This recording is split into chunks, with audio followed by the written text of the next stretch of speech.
All right, so I'm sitting here today in the Walsh College Creator Lab, and I have some incredible minds here as we prepare for the upcoming movement. What is your love language of your company? So really quick here, I want you guys to just introduce yourselves and talk about what you do and what companies you work for.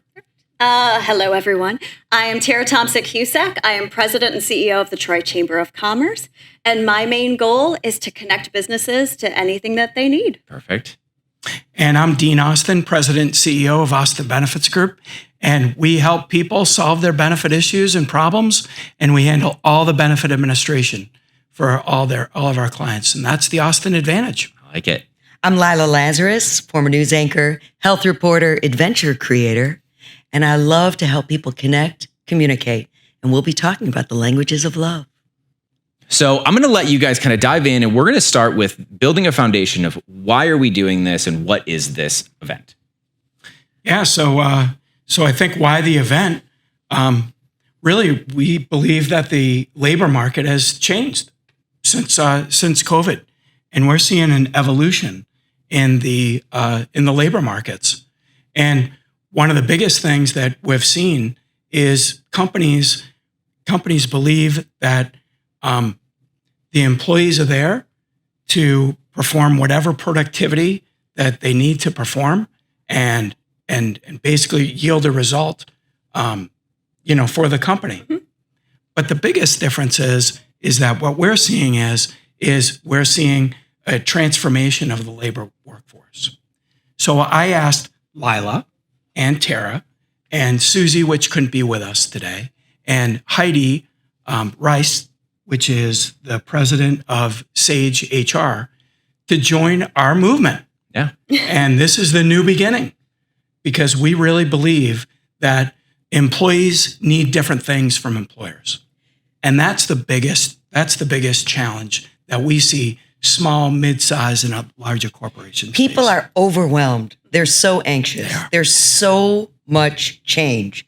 Things are moving faster than they ever have, and this is the slowest they'll ever be again. Yeah. We had a leak in our roof at home. Slow, drip, drip, drip.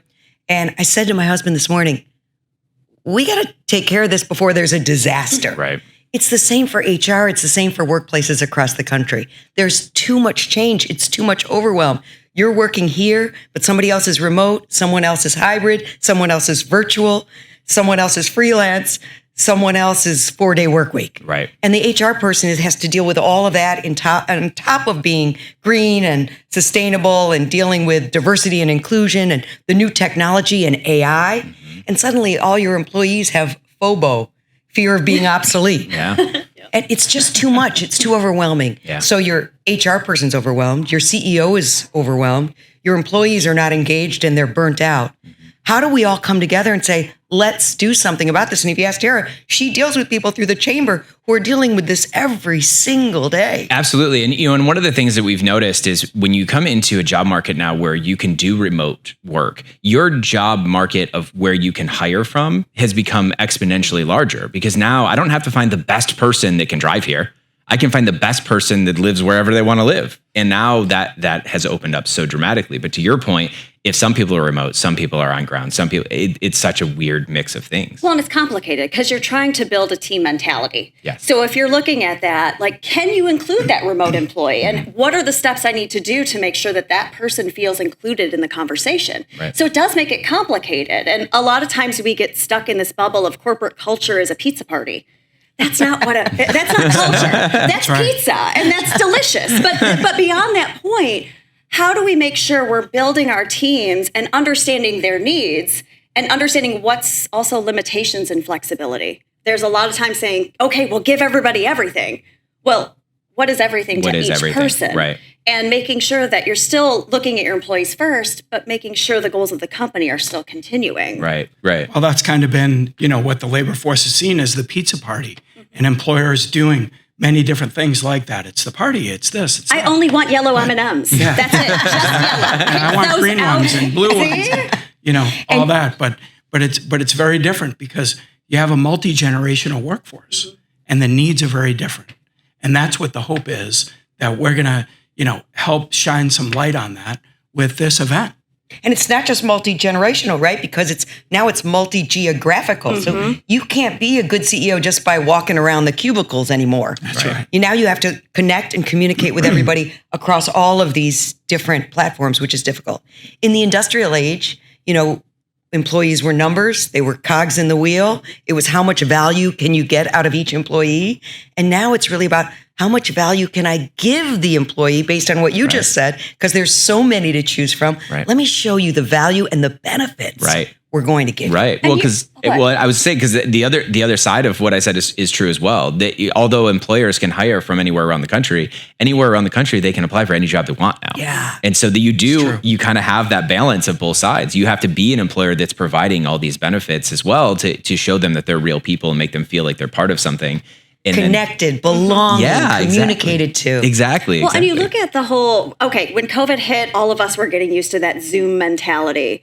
But there are still employers who don't really understand how to work with remote employees. You're sitting on an island. I did my 15-minute check-in. Is that really enough for that employee? Because we are seeing the need, even though they want to stay remote, there's still a need to connect. And how do we actually overcome those obstacles to make sure somebody, without micromanaging and saying, what did you do the last 17 minutes? Because we really don't care. Right. But how do we get to that place where they still feel a part of something? And then the challenge is, of course, the college graduates, since we're here at Walsh College. Right? Yeah. I mean, how do you inspire the young, the new in the workforce? Yeah. It's challenging. Yeah. Well, and it's part of the reason that Walsh is designed the way it is. It's very much it's an entire college designed around working professionals, because we don't conform to the normal of a college. If you want to take online classes or on ground classes, they don't even start until after work hours. We're here for that, right? We were remote since 1998. We can do online learning for the last over 20 years now, because it was an important thing. It is something that we find of value in that. And now those students are being prepared to go into a workforce who has remote first work. And it's such a powerful thing to happen. And our students are quickly moving into careers in a way that they can feel comfortable immediately.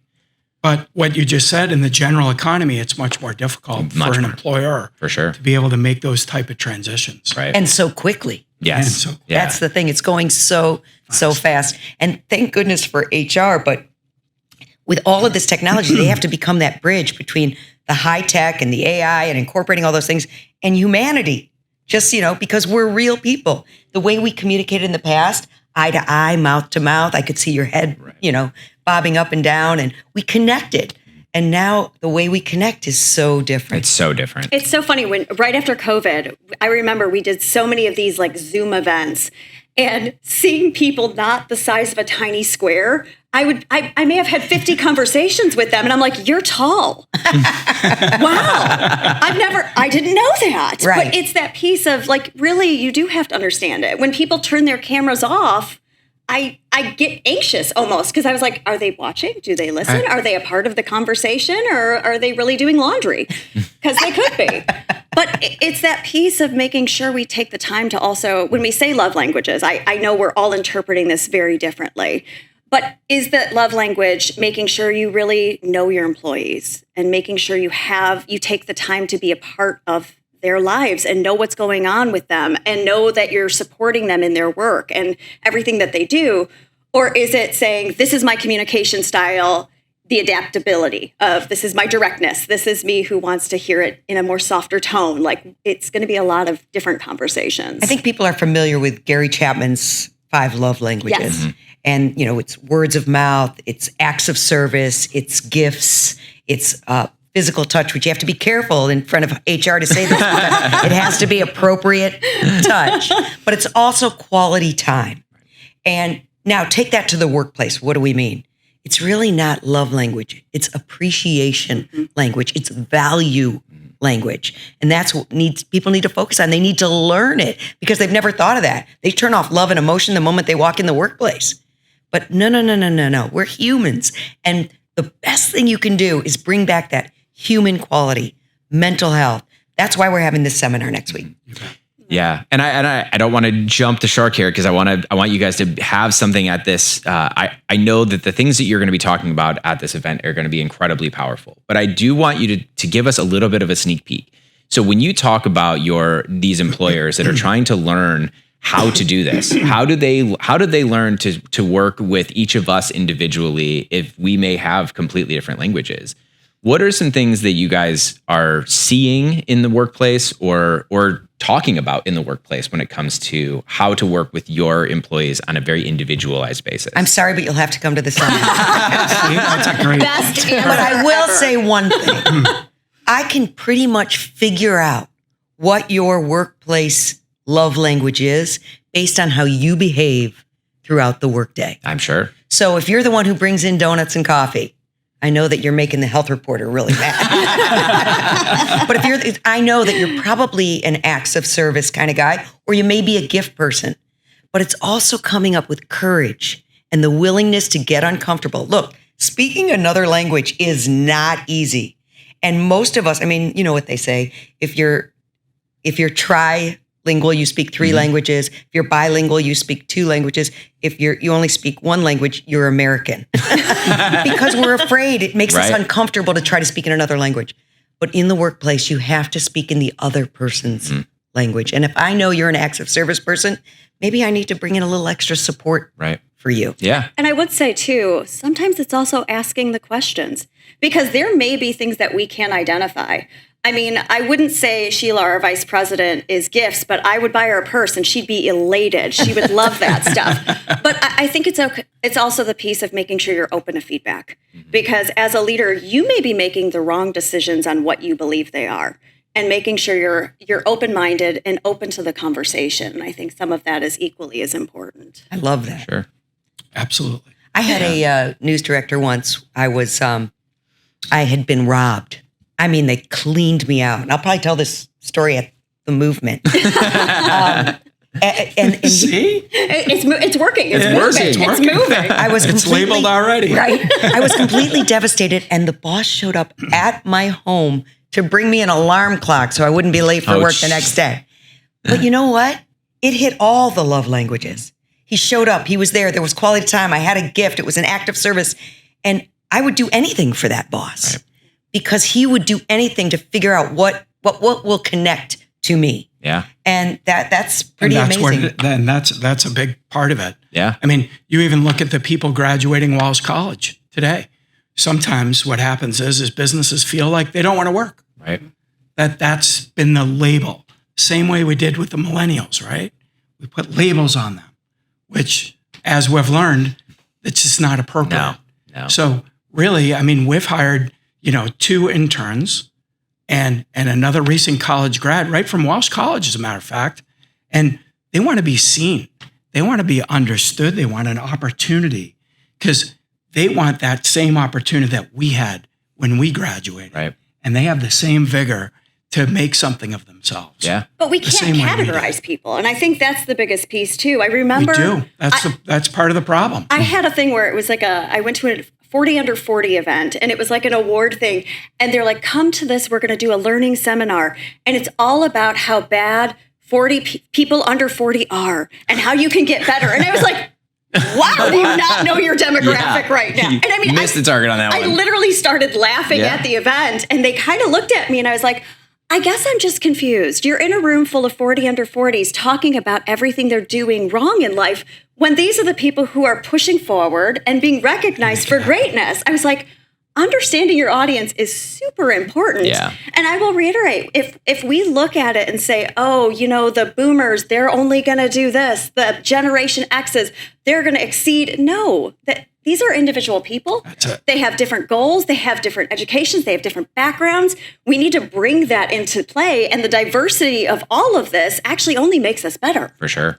I love what you just said because immediacy is a thing too. We didn't grow up with immediacy like the next generation Instant understands gratification immediacy. So we wanted vacation time.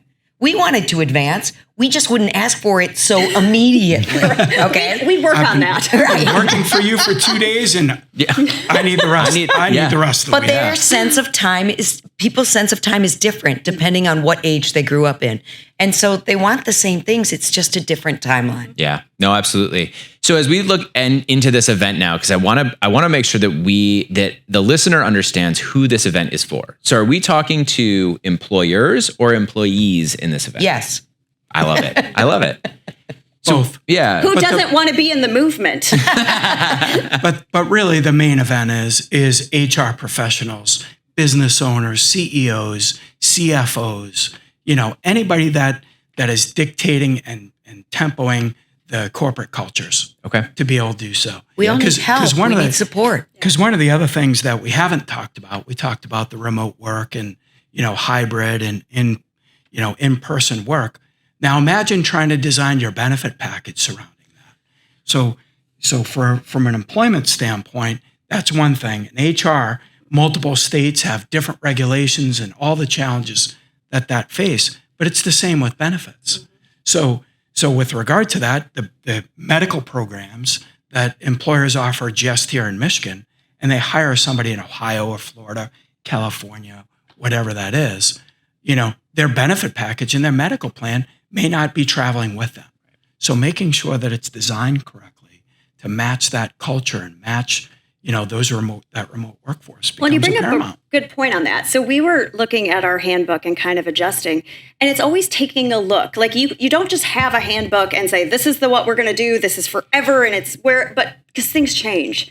And I was looking at it and even seeing a younger workforce. We're a nonprofit, so we don't have as much flexibility from a dollars perspective. But could I give a little more flex time? Could I do things like that? And seeing as I'm trying to attract new talent, now I have some younger workforce. And I was like, I need to be adding maternity leave. I need to be doing these things that are important. I'm adding pet bereavement. I'm adding all these things, which it may sound hokey, but I have to look at who our employees are and how we can continuously get better to help them. And bringing it to the next level. Yeah. And the new modern workforce, the needs are different. Yeah. The world's changing right in front of our very eyes. Absolutely. It's moving. It's moving. See, that's why I called it. We're going to keep rolling with Right? this. I like As we this. should. I do. And we should. I'm feeling the movement. Exactly. Now, complication to that and what we're talking about, right? So all that's great. What factor haven't we included?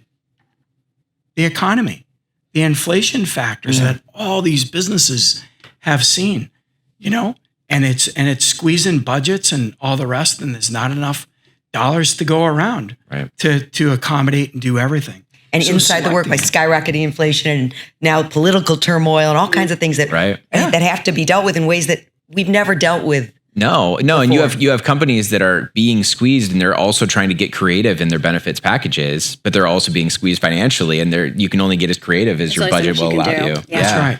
So I do have one thing, Tara. I want you to mention, because I think this is really, really pertinent to this piece of the conversation. Is I want you to just briefly talk about the PEP program that you guys launched, because with us, because I do think that that's something that it opens up doors to other things, other conversations that can happen. It's something that costs almost nothing to an employer, but through partnerships allows for a larger benefit. So as we were talking about, we moved our office to Walsh College, so that's no secret to a lot of people. But one of the reasons we did it is we always like to look at collaborations. And Susie, who is the president of Walsh, we actually sat down and had a conversation. I go, look, we'll move in here. I go, but we've got to figure out some strong partnerships that's going to help a greater audience. Right. And as we're talking to employers, higher education is needed. We are seeing the workforce change, and there's new things coming out, how to understand AI, cybersecurity, all these things that we don't have a workforce trained yet in these kind of sectors. So sitting down, we said, hey, I'm proposing something that might be crazy. Let's see how we can do this. But what if we launch a thing called the Preferred Education Partner, and every tri-chamber member, because I do believe when you support local businesses, we all rise together. So all tri-chamber members can get 15% off their education at Walsh. And it was like a deep breath. And then, Susie, pure excitement and joy. And I was like, okay, so can we make this work? She's like, well, I have to do the numbers. So it took a few days, but then we continued to talk. And I said, okay, so I love this. I'm so glad we were able to move this forward. But we have people who are working in restaurants. They're dishwashers. We've got housekeepers. I grew up, my mother was a housekeeper. And things that I noticed was, what about their kids? What about their spouses? Can we include that? Because I know from a retention standpoint, I would stay in my job longer if my spouse or child would be able to get such a substantial discount off their education. Could we do that? And of course, and typical Susie fashion, so excitable. And we did. So now all of our Troy Chamber members get 15% off their education at Walsh. But then we have like little add-on packages as well, where it's a very small amount for an employer, but they can put in their benefits package that, hey, you work for us, we're a Troy Chamber member, you guys will get this percentage off and maybe even some of them have tuition reimbursement. Mm-hmm. So it's saving them the company's money as well. So it's helpful, but it's every little step we can take to help our businesses is so important. Yeah. And it's fun when you have these conversations because it only brings things to light. Yeah, that's right. I want to mention one more thing for anybody who's interested in coming to the seminar, the movement, the affair, the event. And that is, everybody's looking for happiness, peace of mind. One added little thing. There's 3 things that lead to happiness, giving, loving, and learning. You're definitely going to learn. You're definitely going to love because you're going to learn the love languages of the workplace. But you'll also have a chance to understand the importance of giving. We'll have 5 charities there that talk about what's truly needed in our community and how people can help. They say you make a living by what you get and you make a life by what you give. Mm-hmm. And so people have an opportunity to connect with those charities as well, which is just a nice thing. And it's an opportunity for these charities to connect with business owners and people in the community. And so it's a win-win for everybody. Yeah. And anybody that knows me, I'm a big supporter of all of those. Yeah. That you are. So we felt, and when I made the decision to do that, it was really important to include, those charities that are near and dear to the community, to our hearts, that make a big difference. And these aren't the only charities. This is just the start of what's to come. Yeah. Because many of our clients and the community at large will see us doing many more things, in a charitable way. Because we've been a very successful organization. I feel an obligation to give back, as I've said, to everybody. But this is very different because we could have chose to bring different insurance carriers to different vendors and things like that. But it's time for them to shine too, because we're all together in the community and it makes a big difference. And it's good for the employees too, because your employees feel better about where they work because you're giving, you're doing, you're helping the community. Right. And to your point, when we help a few people, we all rise. So, well, I think too, with this event, the movement, what's great about it is that it's the truth. It's great though. But when we all come into a room together, we're opening up conversations. We're opening up collaborations. And all that does is open up new doors. Yeah. And there's nothing ever bad about coming to something and knowing that you could learn something. You could meet someone. You could be a part of something, open the doors for another person to achieve. There's nothing greater than that. Well, and the conclusion of the event will be... movement. The conclusion... Hold on, wait, cut. No, wait. The movement, the great part about it is we're going to have a panel discussion at the end. And we want audience participation. We're going to have mics in the audience for them to ask questions about what they're experiencing, which is one of the reasons why we have the panelists that we do. Right. I mean, think about the power that'll bring that morning to that room that people can ask, the industry leaders, the community leaders, what's on their mind and what their opinions are. Yeah. And they can ask them directly, Yeah. And I'd like to reiterate one thing. It's free. Yeah. It is free. So what does that mean? Austin Benefits is paying for it. It's not free for them, but it's free for the public. And I think that's actually what's so great about it is because you guys are so generous. You talk about philanthropy, but you're making it free because you want people to be included and make sure that everyone can come. So it's awesome. You can think of this as group therapy for employees, for CEOs, for heads of HR, a chance to air your grievances and find real solutions. And it's a safe space. Right. Yeah. So as we wrap up here, I want you to cover really quick. So you talked about the panel discussion. Name who's going to be on that panel. Who's everybody going to be looking forward to seeing? So you have Susie Siegel, which is phenomenal. Yep. You have Tara, who you find she's going to be one of the main leaders of the movement, along with Dean Austin. Whether you want her to be or not. You don't really have a choice. Yeah. And then Heidi Rice from Sage Solutions Group. So all of them together. And then I'm going to be talking about I'm singing, but I'll also be talking about the love languages. And I'm all about connecting, communicating, and bringing people together. So it should be a pretty impressive group. So I've done a good job with selecting our panelists when I'm the weakest link. You always surround yourself with people that are bigger and smarter than you, and See? it really works Only great. makes us Now you've better. got, now you've got the Austin Yeah. advantage cranking over. There it is. There it is. Can we wear these cool headsets though? Because we really feel Yeah. kind It of does cool. feel fun. Absolutely. Cal. Yeah, we can for sure bring these down. pretend. We won't hook I them to feel like- anything, It'll but be great. it'll be We'll fine. Yeah. So I feel like I'm part of the Drake and that other guy's movement. Nice. You know, should I like? Yeah, you're What's Drake. the other guy's name? You don't even know. Do you? no, I don't. No, we don't. Lily, come on, I was gonna help make me something out. up. Who is it? That's It's what? Kendrick Kendrick Lamar. Lamar. Kendrick There Lamar. we go. I've There heard you that go, name buddy. before. I There you think. go. So maybe we should You want have to be in invited. Kendrick's team. All right. Maybe we should have invited them to talk about their love language. Hey, with next each other. session. Next session. Yeah. Think Yeah. ahead. We'll just call him up real quick. No problem. Yeah, it's no problem. So all right. So as we wrap up, so We had to add some humor. to Either this- way, you know this it's going to be panel. fun. So. Hell yeah, it is. all right. So when is the event, and how can people find their registration link? May 30th, 8:30 a.m. right here, Walsh College. It'll go right through lunch. Take the morning because it's going to be worth it. And as you wrote down, Yeah. it's austinbenefits.com. That's the one. Register. That's the one. Awesome. Well, thank you. I am looking forward to seeing how this event movement all shakes out and seeing everybody there. So thank you so much. Thanks for for having having us. Thank you. This was fun.